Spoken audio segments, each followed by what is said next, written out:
For State House Bureau, this is Ohio Newsbreak. Blue-collar workers are seeing red over State House bills that would mean a pay cut on some construction projects. If House Republicans have their way, public building projects worth $1 million and less will be exempt from paying prevailing wage, the average wage for union construction workers. Prevailing wages are now paid at any construction site worth more than $50,000. But Republican Bob Corbin says that's an artificial boundary that costs the taxpayers money.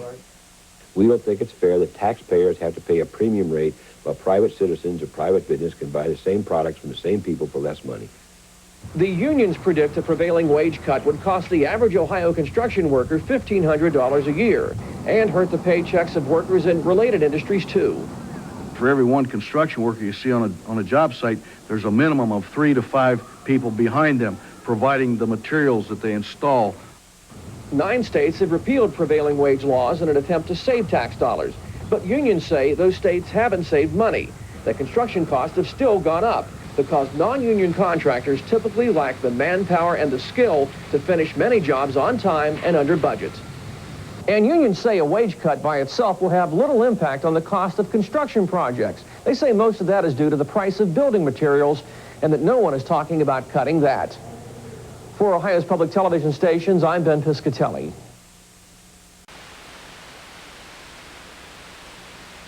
From the State House Bureau, this is Ohio Newsbreak. The issue is pollution, and the question is, will the Republican contract with America create more of it? Robert Kennedy Jr. says it will. The son of the late senator and environmental attorney was at the Ohio State House today. His latest stop in a nationwide campaign against a GOP-sponsored pollution bill. We're not protecting the environment for the sake of spotted owls and for the sake of striped bass. We're protecting the environment for the sake of people. God bless the United States of America. Thank you very much. Kennedy said a plan sponsored by Senator Bob Dole will wipe out hundreds of pollution laws dating back to the 1970s. Republicans say it will streamline regulations and create jobs. Kennedy called it an attack on the federal government, and he compared it to the Oklahoma City bombing.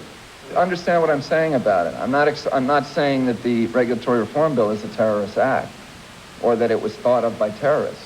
What I'm saying is that in one respect it compares. It's an attack on the federal government, and it's an act that is designed to stop the federal government from functioning.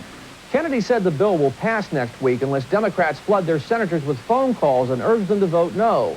He asked reporters to keep the issue in perspective, but he also urged party regulars in the meantime to find as many outraged callers as possible. For Ohio's public television stations, I'm Ben Piscatelli.